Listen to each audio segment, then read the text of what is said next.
বিনা বিষের সাপ। এ ইবলিস শয়তান এই বিষ ঢেলেছে আল্লাহর হুকুম। বিরাদার বন্ধুগণ, সাপকে বললেন, সাপ রে তুই মুখটা হা কর, আমি একটা ছোট্ট মশা মাছির মতো কীট রূপ ধারণ করব। বিরাদার এই ইবলিস শয়তান মনে মনে ভাবলেন আমি ছোট একটা পশু কিছু হয়ে যাই। আল্লাহু আকবার, ছোট হয়ে গেল।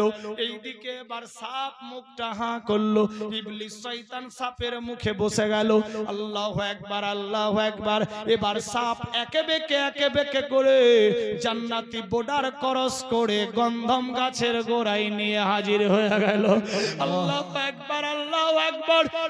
এত বড় ইবলিস শয়তান, সাপের মুখে বিষ ছিল না। এই ইবলিস শয়তান যখন সাপের মুখে বসলো, ইবলিস শয়তান যেই পাত খাবে সেই পাত ছেদা করবে।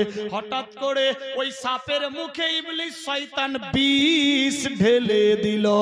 তখন থেকে সাপ হলো বিষাক্ত। এটাও আল্লাহ পাকের দান। বিরাদার বন্ধুগান, সাপ নিয়ে গিয়ে গন্ধম গাছের গোড়ায় পৌঁছে দিল।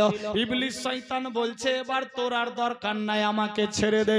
আল্লাহু আকবার। সাপ গিয়ে বমি করলেন, ইবলিস শয়তান গাছের গোড়ায় থাকতে লাগলো। এইভাবে একের পর দ্বিতীয় দিন চলে। ময়ূরও সেখানে থাকে, সাপও সেখানে থাকতে লাগলো। আল্লাহু আকবার। এবার ইবলিস শয়তান পৌঁছে গেল।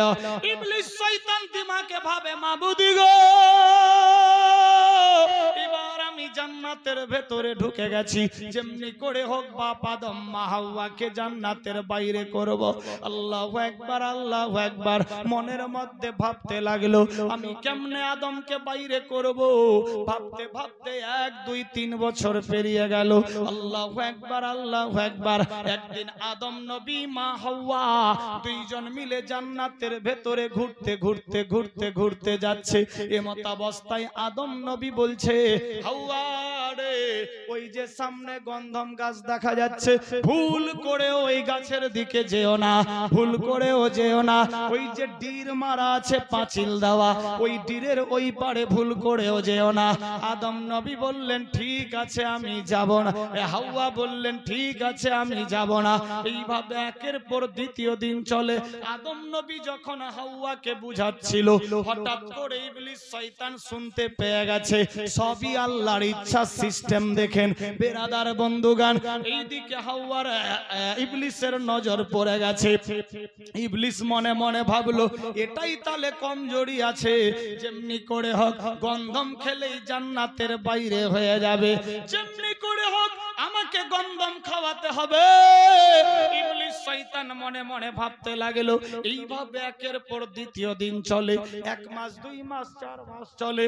আদম নবী মা হাওয়া দুইজনে মিলে ঘোরাফেরা করে। ইবলিস শয়তানের জ্বলন শুরু হয়ে যায়। আল্লাহু আকবার। হিংসায় জর্জরিত হয়ে যায়। আজও দেখবেন দুনিয়ার বুকে কেউ যদি বাড়ির ওপরে বাড়ি করে অন্যজনার ফাটে, কেউ যদি ভালো ভালো খায় অন্যজনার কিন্তু অ্যাটম বম হয়ে যায়, কেউ যদি ভালো রকম চলে অন্যজন হয়তো জ্বলে মরে। আল্লাহু আকবার, আল্লাহু আকবার।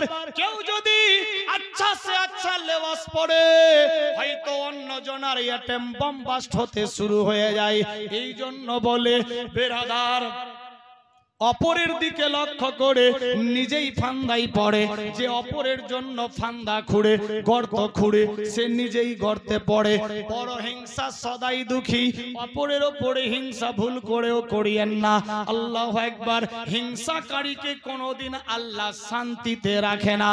এ বিরাদার বন্ধুগান, আল্লাহ সবাইকে ভালো রাখুক, সবে বলি আমিন। আমার আল্লাহ পাক রব্বুল ইজ্জত বলে, বান্দা বান্দি রে দেখো আমি আদম নবী হাওয়াকে জান্নাতে রেখেছি, আবার মানাও করেছি, আবার বলেছি দুনিয়াতে পাঠাবো, মানাও করেছি গন্ধম খেও না। ওর বিচার ওর উপরে ফেলে দিয়েছি। তুমি ভুল করবা কি ঠিক করবা তোমার ব্যাপার। আল্লাহু আকবার। আইন আছে তো আইনের ফাঁকও আছে। এইভাবে চলতে লাগলো। 1 দিন 2 দিন করে বেরাদার 1 2 করে 10 বছর আরো পেরিয়ে গেল। বলি সুবহানাল্লাহ। 10 বছর ধরে ইবলিস শয়তান বুদ্ধি লাগাই দিমাগ লাগাই কোনো বুদ্ধি কাজ করে না। কি করব, কেমনি করে ভোলাবো, কেমনি করে ভংটাবো, কেমনি করে খাওয়াবো, না না না কি করা যায়। আল্লাহু আকবার, আল্লাহু আকবার। একদিন হঠাৎ বিরাদার আল্লাহর হুকুম, আল্লাহ তো দুনিয়া